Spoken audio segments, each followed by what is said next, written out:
Dogs are mammals belonging to the Canidae family and are among the earliest domesticated animals, evolving from wolves.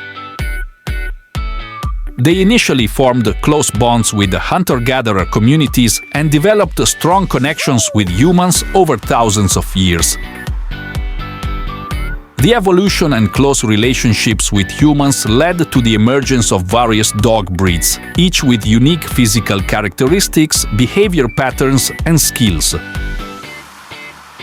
Selective breeding to meet human needs resulted in a diverse array of breeds. Dogs are commonly kept as pets and serve various roles, including guarding, herding, hunting, guiding, and search and rescue.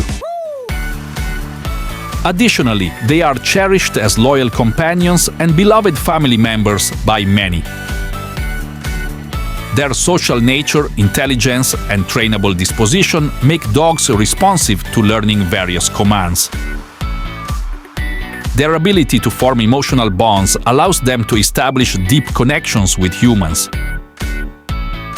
Proper care for dogs involves meeting their general needs such as nutrition, exercise, and regular veterinary checkups.